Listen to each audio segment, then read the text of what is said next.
You think she forgot because you said nothing, because you didn't fight, because you didn't beg, because you let the silence swallow your side of the story. But you think your pain came from what she did. It didn't. Not fully. The real pain came from what you decided her leaving meant about you, that you were not enough, not chosen, not valued, not worth the honesty, the loyalty, the clarity. And now you replay it. The late replies, the cold tone, the distance, the disrespect, the way she could wound you and still sleep peacefully while you sat there trying to decode a person who had already made peace with giving you confusion instead of truth. Listen carefully. What keeps a man trapped is not the breakup. It is the interpretation. It is the story he tells himself after the door closes. If you need reminders like this, truth, not comfort, subscribe now, because you do not need more noise. You need a voice that drags you back to reality every time your mind tries to romanticize what disrespected you. Here's what it really means when she hurt you and you stayed silent. It does not mean you were weak. It does not mean you had nothing to say. It means somewhere in your mind you understood a truth your emotions were too shattered to explain, that your dignity was worth more than a performance, that your self-respect mattered more than a last speech, that not every wound deserves your words. Some wounds deserve your withdrawal. Some betrayals deserve your absence. Some endings deserve no courtroom, no closing argument, no begging, no dramatic collapse. Just a man seeing clearly and stepping back. But let's get honest, because silence can come from strength, and silence can also come from fear. And if you don't know which one yours came from, you will either glorify your pain or sabotage your growth. The misconception is this.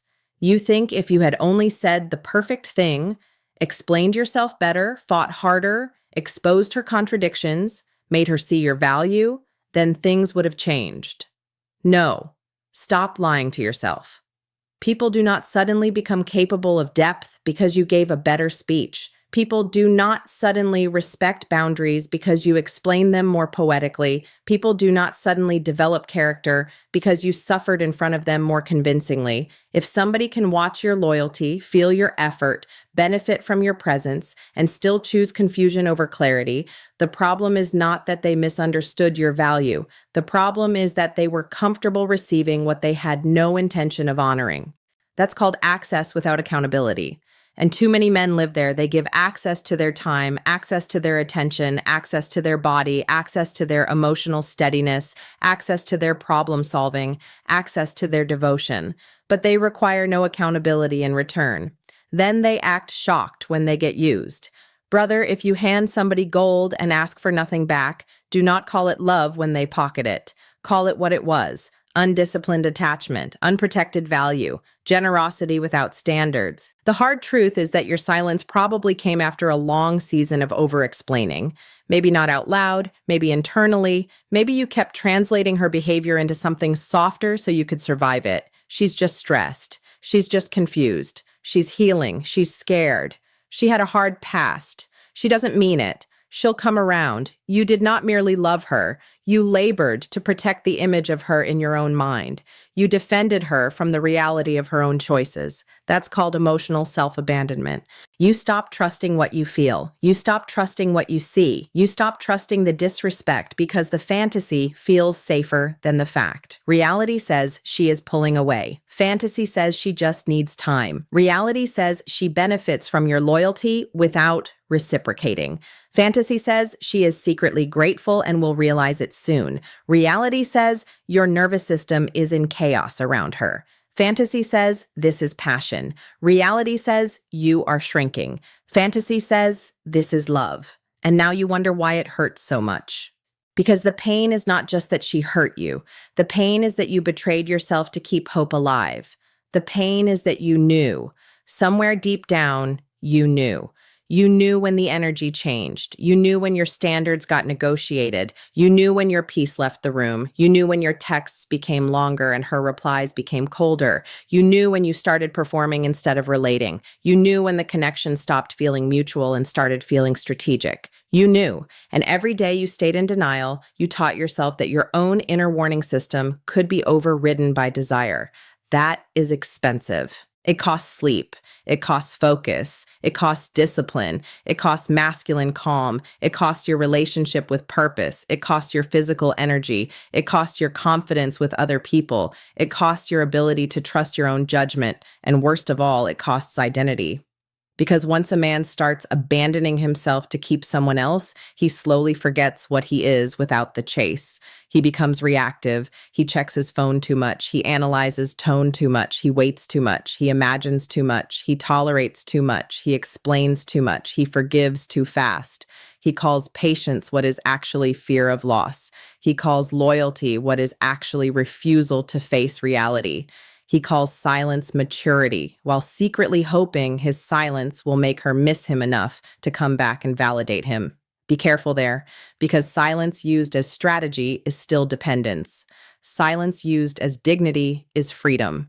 Read that again with your chest. Silence used as strategy is still dependence. Silence used as dignity is freedom. If you stayed silent because you thought it would manipulate her into chasing you, you are still orbiting her. She is still the center. Her reaction still decides your emotional weather. That is not power. That is delayed pleading. That is ego dressing itself up as composure.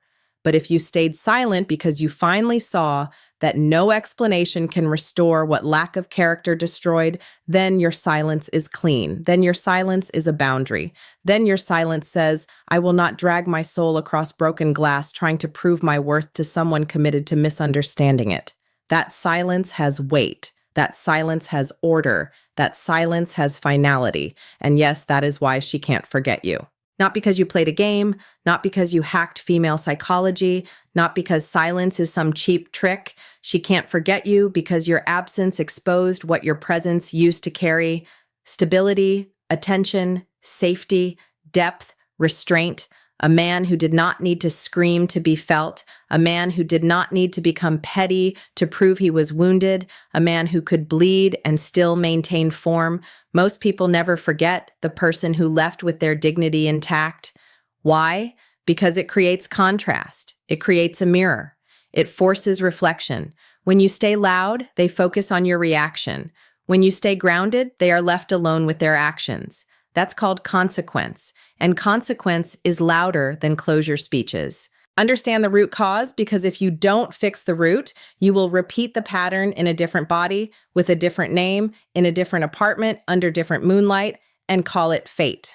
The root is not women. The root is not modern dating. The root is not bad luck. The root is your untrained relationship with self-worth. A man with unstable self-worth will tolerate confusion because certainty feels too expensive. He would rather stay in a half-love than face an empty room. He would rather negotiate with disrespect than confront loneliness. He would rather keep one foot in a dying connection than stand fully in his own life.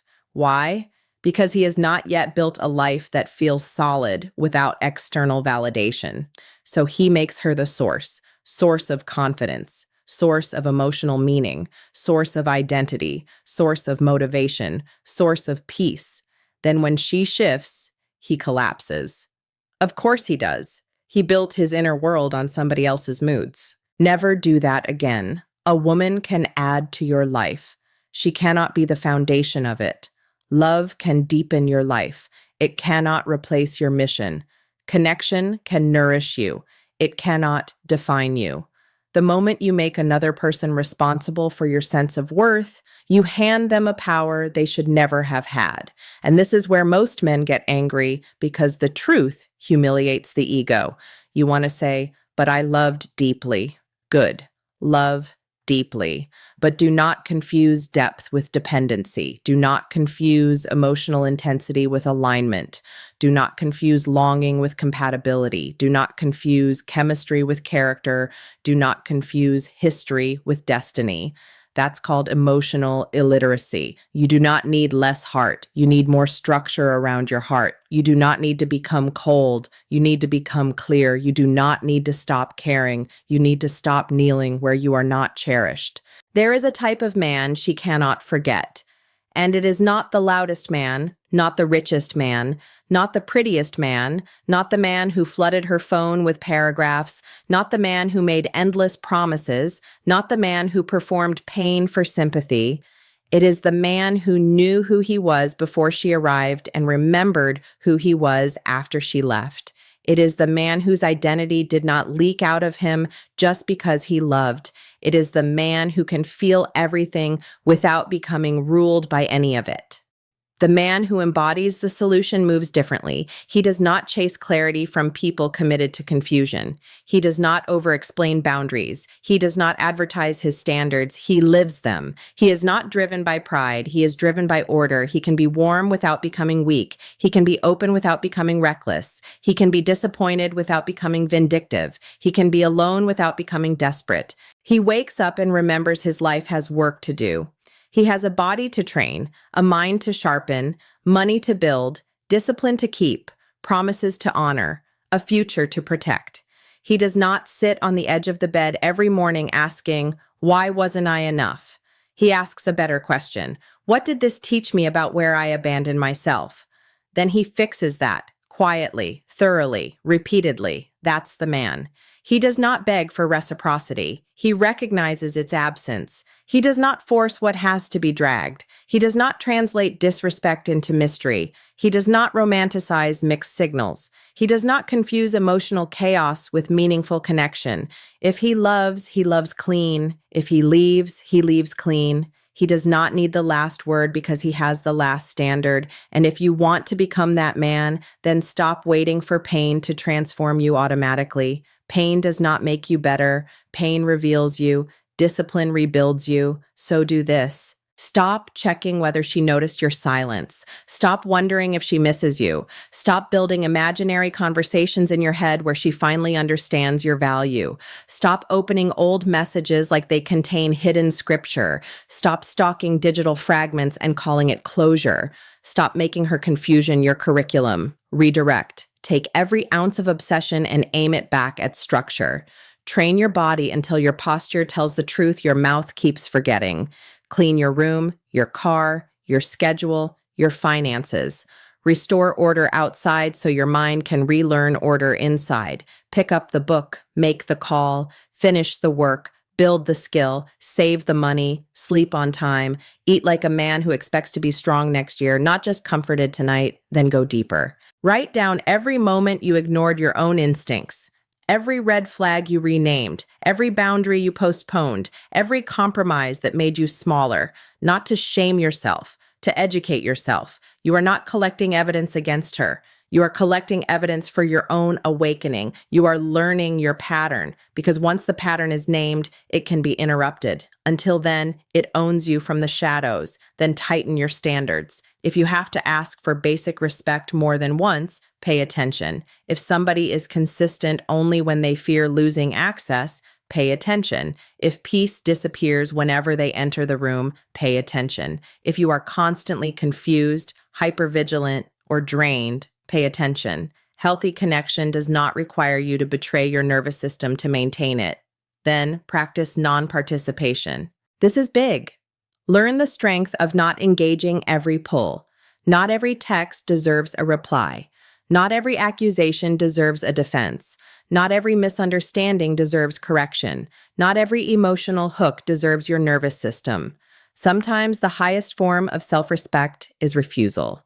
Refusal to argue with distortion. Refusal to re-enter cycles. Refusal to audition for a role in somebody else's chaos. Then rebuild meaning. Because the danger after heartbreak is not sadness. It is vacancy. It is that hollow space where all your attention used to go. If you do not fill that space with purpose, discipline, brotherhood, challenge, and creation, your mind will refill it with fantasy. And fantasy is seductive because it asks nothing from you except imagination. Reality asks for labor. Reality asks for transformation. Reality asks for mornings, for sweat, for restraint, for consistency, for becoming. Choose reality. Choose the gym over the memory spiral. Choose work over waiting. Choose prayer over panic. Choose the run over the replay. Choose the brother who tells you the truth over the friend who feeds your victim story. Choose long-term strength over short-term emotional relief. Choose your name over your cravings. Choose your future over your fixation. And let me tell you something a lot of men need to hear. Closure is not always a conversation. Sometimes closure is the moment your self-respect becomes stronger than your attachment. Sometimes closure is seeing the pattern without needing the apology. Sometimes closure is admitting that what you wanted from them was never actually available. Sometimes closure is grieving the fantasy so you can finally meet reality with your full spine. That hurts. Good. Let it hurt. But let it hurt honestly. Do not tell yourself you miss her when what you really miss is who you got to be while hoping. Do not tell yourself she was the one when what you really mean is she activated your deepest wound. Do not tell yourself it was all love when half of it was fear, projection, and unhealed hunger. You are not dishonoring the connection by telling the truth. You are rescuing yourself from worshiping what wounded you. And here is the reframe that changes everything. Her inability to forget you is not your reward. Your growth is. Her regret is not your victory. Your freedom is. Her memory of you is not the prize. The prize is becoming a man whose peace is no longer for sale. That is the shift. You stop asking, how do I make her realize what she lost? And start asking, how do I become the kind of man who never again loses himself trying to be loved? That question will save you. That question will age you well. That question will make your standards sharper, your instincts cleaner, your presence calmer. Because now the mission is not to be remembered by her. The mission is to be recognizable to yourself. And when that clicks, your energy changes. You walk slower, you speak cleaner, you laugh from the chest again. You stop performing indifference because you actually become less available to chaos. You stop posting for reactions. You stop baiting responses. You stop hoping your glow up will punish her. It is no longer about revenge. It is about congruence. Your outside starts matching the standard you finally built inside. That is real power, not control over her mind, control over your own. A lot of men talk about becoming dangerous. Fine. Become dangerous to your old patterns. Become dangerous to your need for validation. Become dangerous to your tendency to chase what drains you. Become dangerous to every impulse that tells you to abandon yourself for temporary affection. Let your discipline become the thing that kills your weak habits before your weak habits kill your future, because there is a life waiting for you on the other side of this. A stronger body, a cleaner mind, better women, better decisions, better mornings, better standards, better work, better peace. But you do not get there by staring at the wound and calling it depth. You get there by extracting the lesson and moving like a man who refuses to waste suffering. So if she hurt you and you stayed silent, do not make that silence a tomb. Make it a turning point. Let it mark the day you stopped bargaining with reality. Let it mark the day you stopped confusing patience with passivity. Let it mark the day you stopped begging the world to confirm what you should have known from the start. Your value does not rise because somebody chooses you, and it does not collapse because somebody failed to. You are not difficult to love, but you must become harder to access without intention. You are not too much, but you must stop pouring into people who only visit when they are thirsty.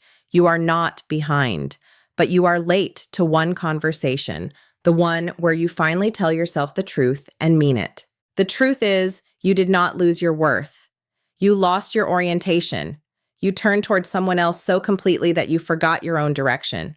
Turn back. Turn back to your standards. Turn back to your discipline. Turn back to your mission. Turn back to God if that is your path. Turn back to the work. Turn back to the man in the mirror and ask him a real question. What would self-respect do next? Then do that. Not once. Repeatedly, relentlessly, quietly. One day she may remember you. One day she may compare every loud, unstable, performative man to the one who bled without collapsing into pettiness. One day she may understand what your calm actually carried. Fine. Let that be her education. It is no longer your assignment. Your assignment is to rebuild so completely that even your pain starts serving your purpose. Your assignment is to become so rooted that affection becomes a bonus, not a lifeline. Your assignment is to stop living as a reaction to what happened and start living as a decision about who you are becoming. And who are you becoming? A man who does not chase explanations from the unwilling, a man who sees clearly, a man who leaves cleanly, a man who feels deeply but chooses wisely, a man who does not weaponize silence but honors it, a man who protects his peace like it took blood to build, because it did. A man whose presence is earned, not assumed. A man whose love is powerful precisely because it is no longer desperate. That man is not far away. That man is built in the choices you make tonight, in the text you do not send, in the memory you do not feed, in the workout you complete, in the prayer you whisper, in the schedule you follow, in the boundary you keep, in the truth you stop running from. You are not waiting to be chosen. You are being forged. So stand up, wash your face, lift your chest. Get off the floor of your own mind. This is not the end of your story. This is the end of your confusion. This is the end of your bargaining. This is the end of your self-abandonment. You are the answer you kept trying to hear from somebody else. And if this is the kind of truth you need in your life, truth that restores your spine, your standards, your clarity, subscribe, because you do not need another channel feeding your fantasies. You need reminders that call the man back out of you. Stay close. Stay sharp. Stay with the people who choose growth over excuses, self-respect over obsession, and truth over comfort. You belong here.